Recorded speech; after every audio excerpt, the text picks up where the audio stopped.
have built bridges that will outlast my grandchildren. I have poured concrete in freezing rain, negotiated contracts with men twice my size, and once talked a county inspector out of closing a $3 million job with nothing but a thermos of coffee and the kind of confidence that makes people question their own authority. I am not a man who freezes. Until that Monday morning. Welcome back to Father's Quiet Reckoning. Get comfortable. Grab whatever you like to eat when people make terrible decisions. And remember this. Most of the people in these stories had every chance to behave like decent human beings. They chose differently. Let me go back. It was 6:47 in the morning. I remember because I always check my watch before I step onto a job site. Old habit. The kind of morning where the air smells like wet gravel and diesel, and the sky cannot decide whether it wants to be gray or blue. My boots were already muddy. My foreman, Hank Rourke, a man shaped like a refrigerator and blessed with the emotional range of a stop sign, had already flagged 3 problems before I had my first coffee, which, in my opinion, should be illegal. Nobody gets to ruin a man's morning before caffeine. That is not business. That is assault. There was a food truck parked maybe 40 feet from the site entrance, bright yellow. One of those cheerful, aggressively optimistic food trucks that looks like it belongs at a summer market, not wedged between a portable toilet and a stack of rebar. A chalkboard sign out front read, "Mara's Table, hot coffee, hot food, kind souls." I remember looking at that sign for exactly 4 seconds. Then everything stopped. Because the woman leaning out of the window, handing a hard hat a paper cup, was 8 months pregnant. She moved slowly, the way women do when they are carrying the whole world in front of them. Yellow apron, hair pulled back, face lowered toward the counter. Then she looked up, and the ground did something ground is not supposed to do. It shifted. Her name left my mouth before my brain could stop it. Mara. Barely a whisper. But she heard me. I know she heard me because her whole body reacted before her face did. Her shoulders pulled inward. The paper cup in her hand trembled. And when her eyes finally met mine, those brown eyes I had watched fill with tears at her wedding, the same eyes that had once looked at my son like he had personally arranged the stars, they were filled with something I was not prepared for. Terror, not surprise. Not embarrassment, terror. Like I was the last person on earth she wanted to see, and I was her father-in-law. I had taught her how to make my mother's skillet bread. I had helped her draft her fantasy football team. I had stood next to her in my backyard while she told me she was nervous about becoming a Callahan, and I told her she already was one. Terror was not the reaction I was supposed to get. She recovered quickly. I will give her that.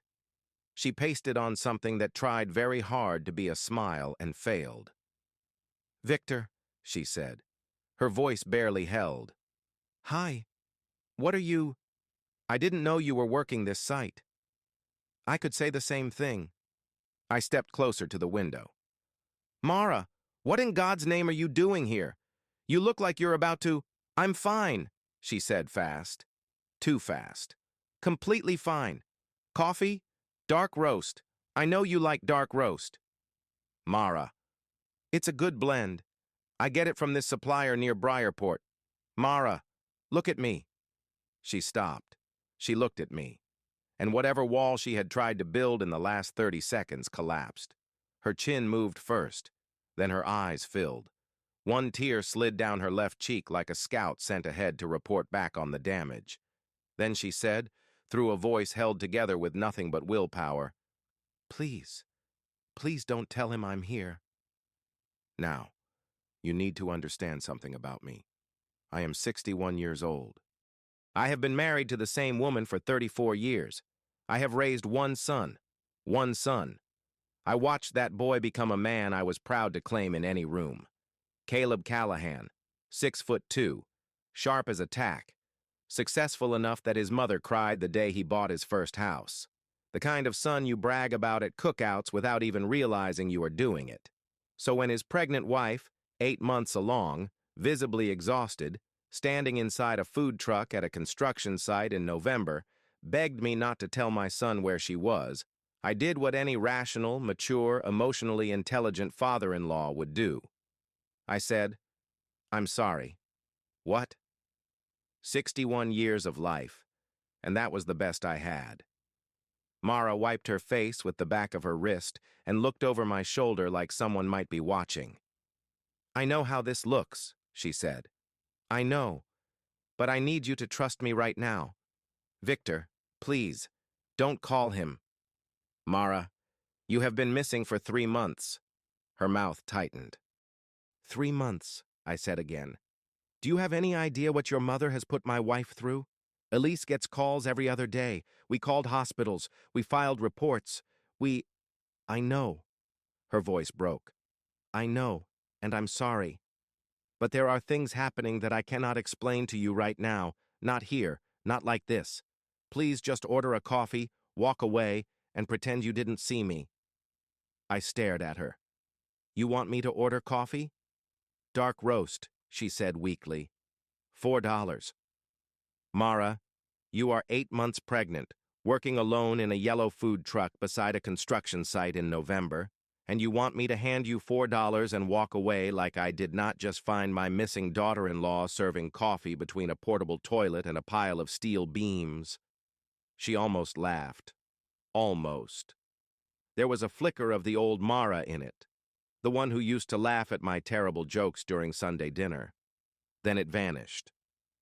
"I can't tell you everything," she said. "Not yet. But Victor, I need you to hear me." She reached through the service window and grabbed my hand. Hers was cold, shaking. "I left to protect this baby," she said. "That's all I can say. I left to protect this baby." And there it was. 6 words that opened something in my chest I did not know could open. Not, "I needed space." Not, "Caleb and I are having problems." Not any of the dozen explanations I had rehearsed during the 3 months since she vanished. I left to protect this baby. From what? From who? I looked at my daughter-in-law's face. Really looked. The way you look at something when you suddenly suspect you have been reading it wrong for years. A thought formed in the back of my mind. Slow at first, like a crack in concrete you almost miss. "Does this have something to do with Caleb?" I asked. Her jaw tightened, just for a moment. "But I have spent 30 years reading faces on job sites and in boardrooms. I know what a person looks like when they are deciding how much truth to give you." What she said next came carefully, too carefully. "Not here." The site was waking up around us. Boots on gravel. Someone's radio playing country music from a trailer 3 lanes down. Hank shouting about a delivery that was late and, according to him, evidence of national decline. The whole ordinary morning kept moving like the ground had not just shifted beneath me. I reached into my jacket, pulled out a 5, and slid it through the window. "Keep the change," I said, "and Mara, I'll be back at lunch." She opened her mouth. "Don't argue with me," I said. "I am still your father-in-law." Then I walked back toward the site. I did not look back. I could not. Because if I had looked back, she would have seen my face. And my face, in that moment, was doing something I had not let it do since the night my father died. It was falling apart. Because somewhere between "please don't tell him" and "I left to protect this baby," a question had lodged in my chest like a splinter of steel. Cold, sharp, impossible to ignore. What exactly had my son done? And beneath that, quieter and darker, the question I was not ready to say out loud. What did I not know about the man I raised? If you have made it this far, do one small thing for us. Subscribe. A lot of people watch without ever doing it. It costs nothing, and it helps more than you think. I have never been a man who talks to himself. That has always been Elise's department. My wife holds full conversations with appliances. She argues with the television. Once I walked into the kitchen and found her explaining to a basil plant that it was being dramatic. I married a woman who lectures herbs, 34 years, and I still find it charming. But that Monday, driving home from the Briarport site at 6:30 in the evening, I talked to myself for 40 minutes straight. "She is protecting the baby," I said to the windshield. "From what? From who? From Caleb? My Caleb? The same Caleb who cried at the end of Marley and Me and pretended he had dust in his eye. That Caleb? The steering wheel offered nothing. Typical. I had gone back to the food truck at lunch, exactly like I promised. Mara had looked at me with those exhausted eyes and said 11 words. "Not here, Victor. Tonight. There's a diner on Alder Street. Mays. 8 o'clock. Then she handed me a grilled cheese sandwich and charged me $7, which felt aggressive under the circumstances. So now I was driving home to Elise, to the woman who had shared every secret, every fear, every failure, every good decision and bad one with me for 34 years. Except I needed to think before I spoke to Elise. Because here is the thing about my wife, which I love deeply and find occasionally terrifying. Elise Callahan cannot lie. She cannot even withhold information gracefully. When she knows something she is not supposed to say, she gets this look around her eyes, a very specific tightening, like she is physically holding the words inside her mouth with her jaw muscles. I had seen that look before. I had seen it the week before Mara disappeared. I just had not understood what I was looking at. She was in the kitchen when I walked in, making her Monday pasta. Italian sausage, cherry tomatoes, too much garlic, never enough for leftovers because Caleb used to eat like a polite wolf. She had been making that pasta since 1989 and refused to change a single ingredient because, as she liked to say, "If it isn't broken, Victor, we do not fix it." She said that about the pasta. She said that about our old couch. She said it about our marriage twice. Both times during arguments she was winning. I set my keys on the counter, washed my hands at the sink, and watched her stir the pot with the easy rhythm of a woman completely at home inside her Monday evening. Then I dropped the match. "I saw Mara today." The spoon stopped. Only for half a second. A stranger would have missed it. I am not a stranger. I am her husband.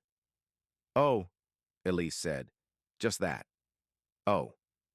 "She is working a food truck out at the Briarport site," I said. 8 months pregnant, running the whole thing by herself. Elise did not turn around. "Is she okay?" "Now stay with me, because this matters."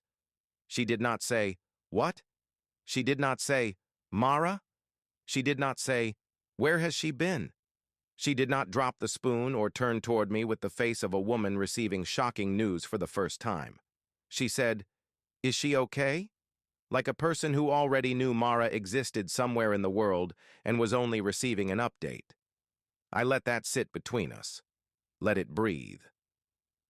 "Elise, the pasta is almost ready," she said.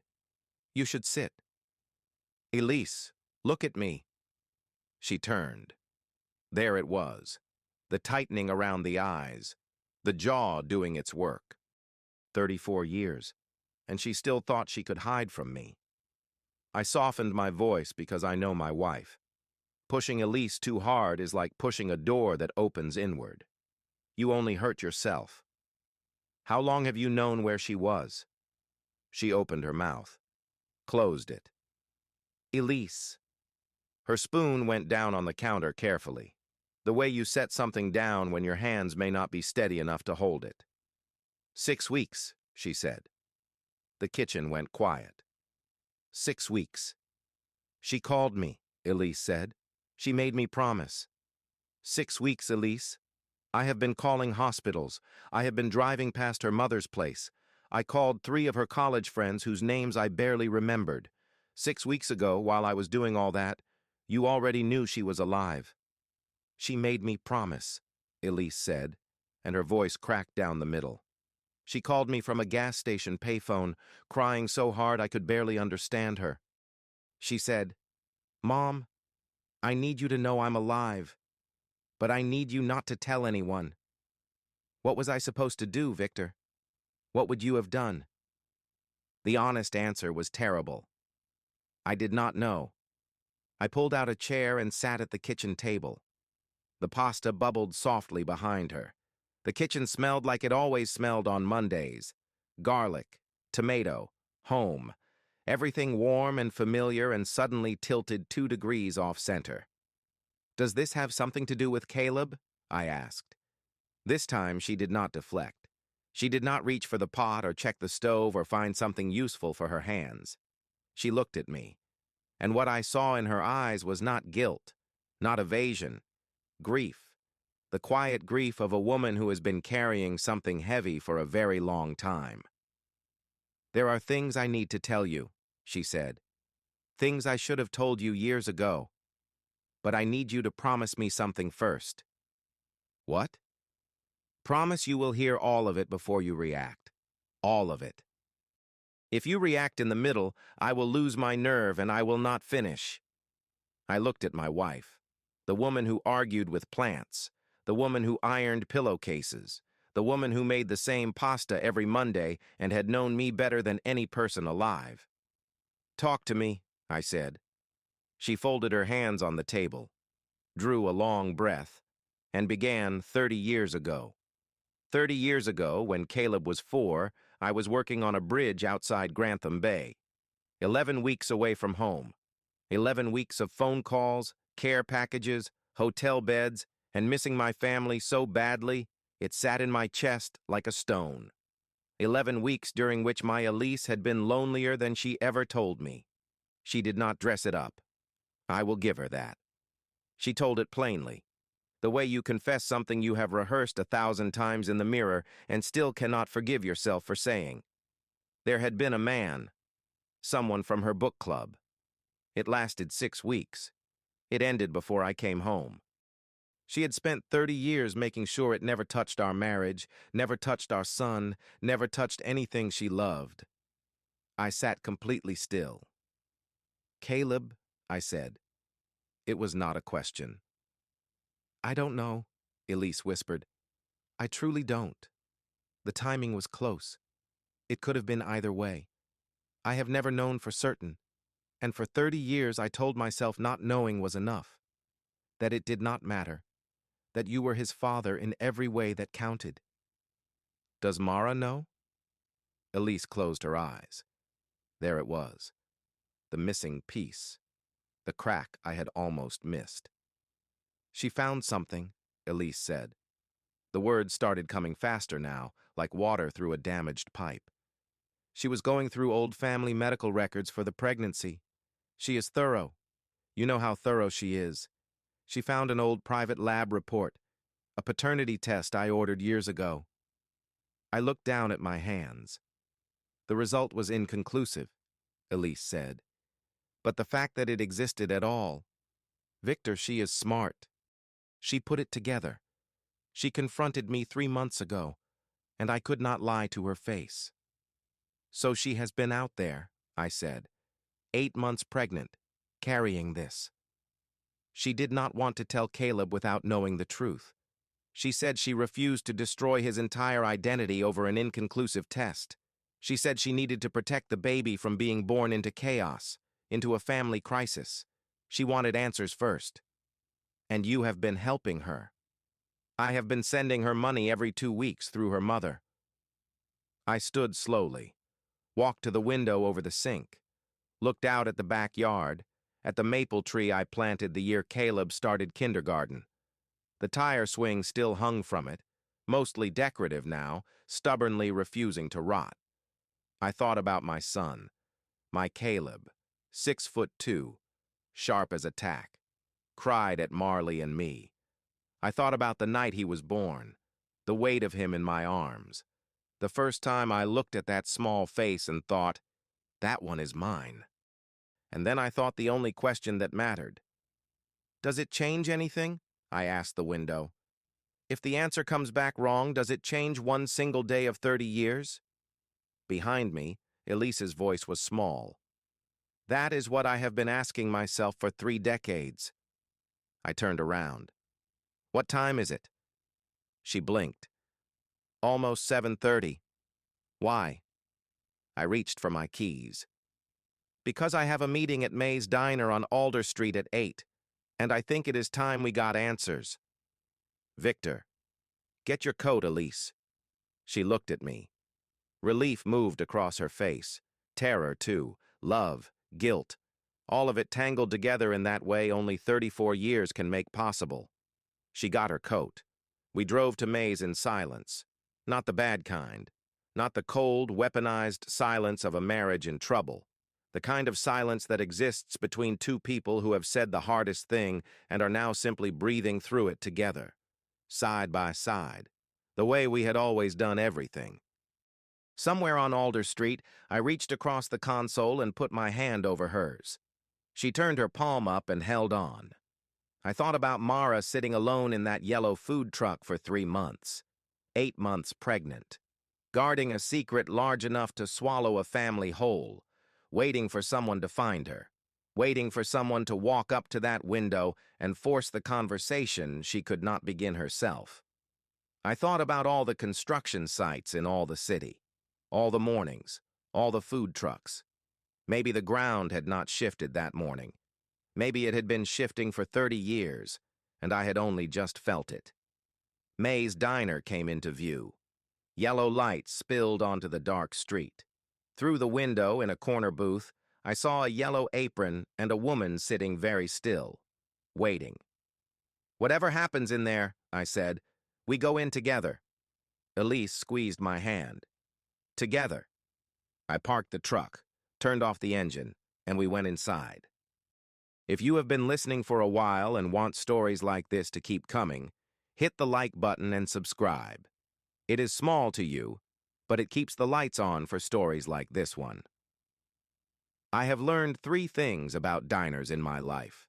1. The coffee is always either perfect or criminal. There is no middle ground. 2. The lighting is always too honest. The kind of fluorescent truth that makes everyone look like they have not slept since 2019. 3.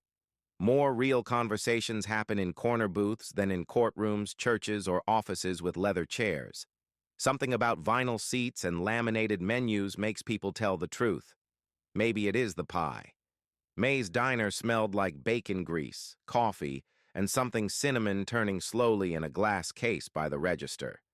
The woman behind the counter, presumably May, had the posture of someone who had survived several decades of difficult customers and had no intention of being defeated by any still living. She pointed us toward the back without being asked. She had seen people walk in with our faces before, people who needed a corner booth. Mara saw us immediately, both of us. Her face did something complicated. Relief and panic arrived at the same time, fighting over the same small space. Her eyes moved from me to Elise and back. I could see the calculation happening, the quick mental arithmetic of a woman trying to determine how much had already been said.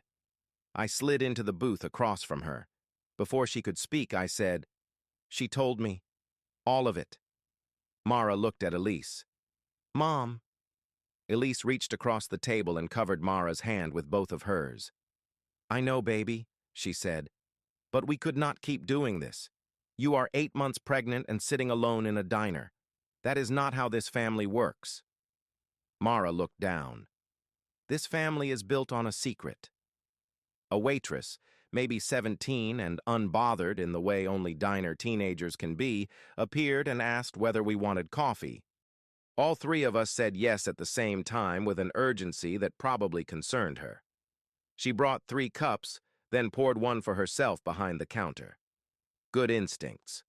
For a moment we sat there with steam rising between us and 30 years of silence resting on the table like a 4th person. "Tell me what you found," I said. Mara wrapped both hands around her mug. "It started with the baby. I needed a full family medical history. Both sides. Everything. Caleb was useless about paperwork, obviously." A ghost of a smile touched her mouth. "So I went through the old filing boxes in the storage unit, the ones Elise gave us when we moved into the house. I was looking for immunization records, old physicals, anything genetic. I found a folder tucked inside a tax return from 1995. "The private lab report," I said. She nodded. It was inconclusive. But Victor, the fact that it existed at all. The fact that Elise had privately ordered a paternity test on her 4-year-old son and hidden it inside old tax papers. She stopped, swallowed. I am not stupid. Nobody in this booth thinks you are stupid. I confronted Elise. She told me the truth. Not all of it at first. Enough. And I sat in my car outside her house for 40 minutes trying to figure out what I was supposed to do with information that could destroy my husband. And you decided to disappear. I decided to protect my child, she said. Her voice was quiet but firm.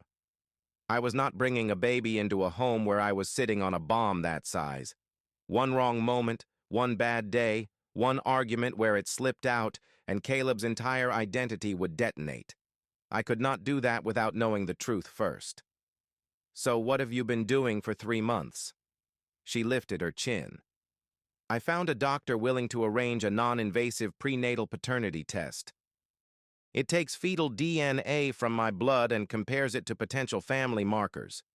Mara, I said carefully, that test determines the baby's paternity, not Caleb's. I know, but the lab also ran a secondary comparison. Caleb's DNA from an ancestry kit we did 2 years ago against the Callahan family profile. Elise stopped breathing. Mara opened her purse. She pulled out an envelope and set it on the table. White, ordinary. The most dangerous piece of paper I had ever seen. It came yesterday, Mara said. I have not opened it. Yesterday. I wanted... She looked at the envelope. I don't know what I wanted. A witness, I think. Family around me when I opened it, which is insane.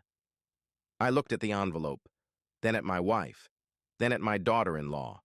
Exhausted, frightened, brave in a way that made my chest hurt, and I made a decision. Open it. Victor, open it right here, in this booth, the 3 of us. Whatever it says, we deal with it together. Tonight. Elise whispered my name. We are not leaving this diner with that envelope unopened, I said. I am 61 years old, and I have had enough uncertainty today to last the rest of my life. Mara picked it up.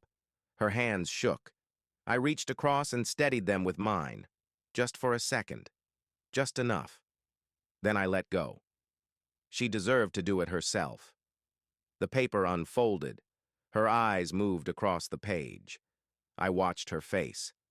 I have read faces for 30 years. Job sites, boardrooms, hospital waiting rooms, school principal offices, every poker game my brother has hosted since 1998. I know what a face looks like when it gets the answer it was dreading. That was not what I saw. What I saw was release. The physical release of a person who had been holding her breath for 3 months and finally remembered how to breathe. He's yours, Mara said. Her voice broke open. Caleb is yours, Victor. Fully. Conclusively. Elise made a sound I had never heard before. Something between a sob and a laugh, rising from somewhere too deep to name. She covered her mouth with both hands. Her shoulders shook.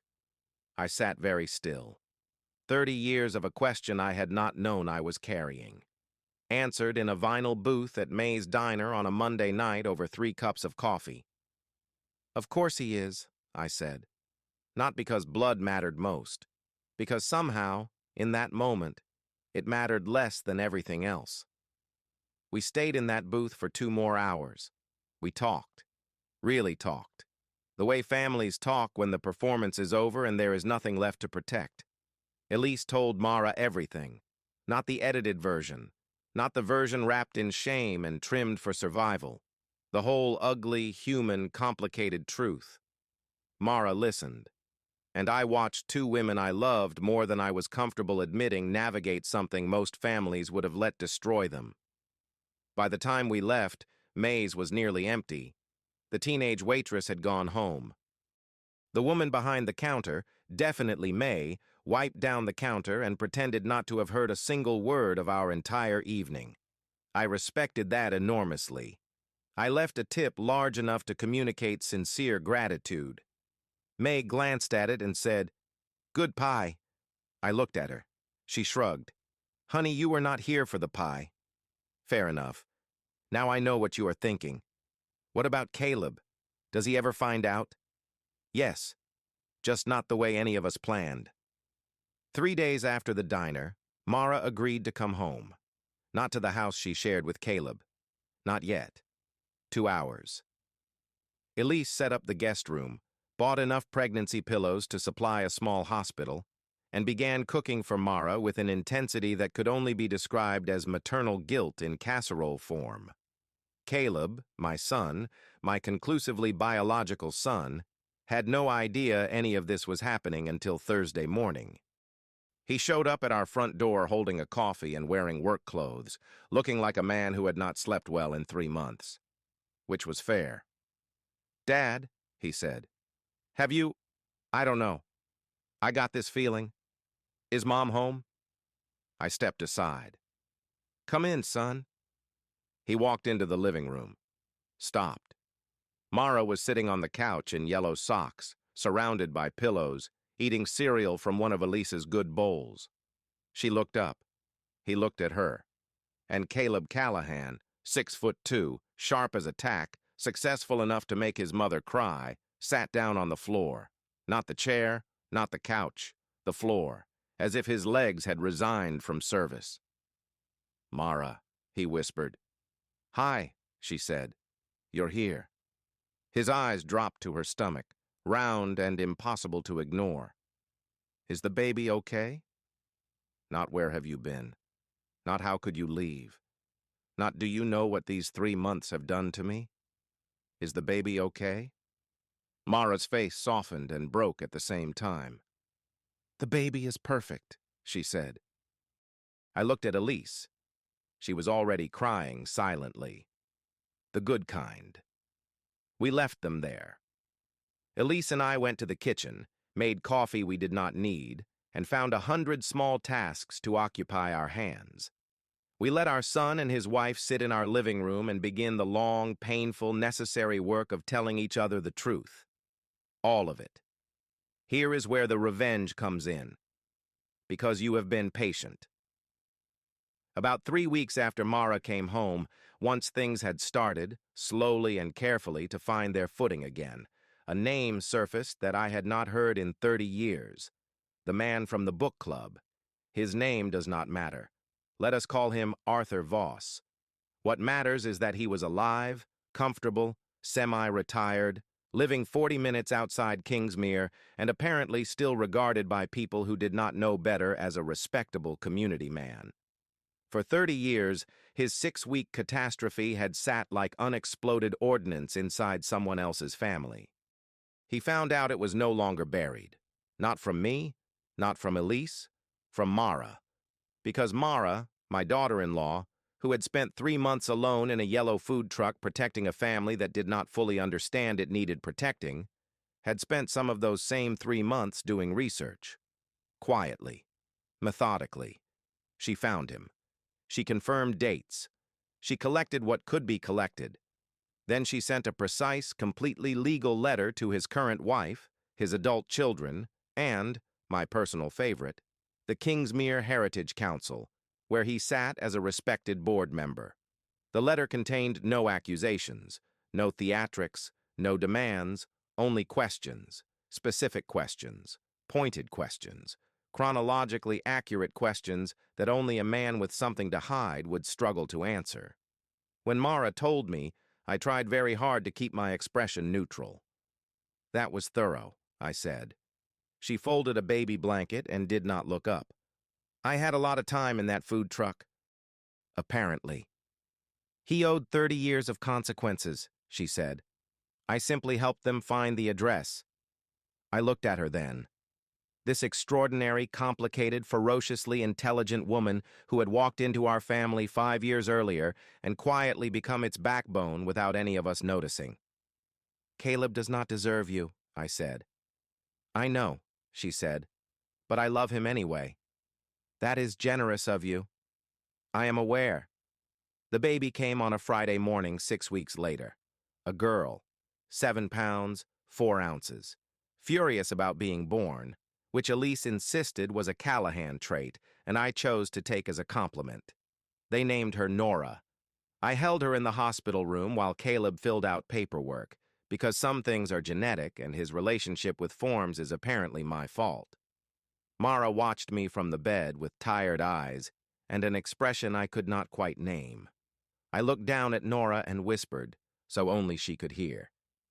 "You have no idea what we went through to get you here safely." She yawned, unimpressed. A strong start.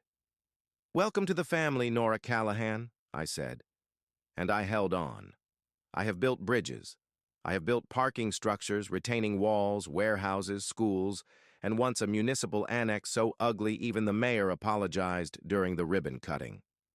But I have never built anything in 61 years as sturdy as what was rebuilt in my family over 3 months of secrets, one diner booth, and a woman in a yellow apron brave enough to say, "Please don't tell him to exactly the right person." Because sometimes the cracks in a foundation are not the end of the structure. Sometimes they show you where it needed to be stronger all along. And sometimes, not always, but sometimes, the most important thing a man can do is walk up to a food truck window on a Monday morning, order a dark roast, and refuse to walk away, even when he is told to, especially when he is told to. If this story stayed with you, join the community by liking, subscribing, and sharing your thoughts below. Tell me what you would have done in Victor's place. Would you have kept the promise, opened the envelope, gone after the man who left the damage behind? As always, thank you for being here. Some families survive because nobody speaks. The better ones survive when someone finally does.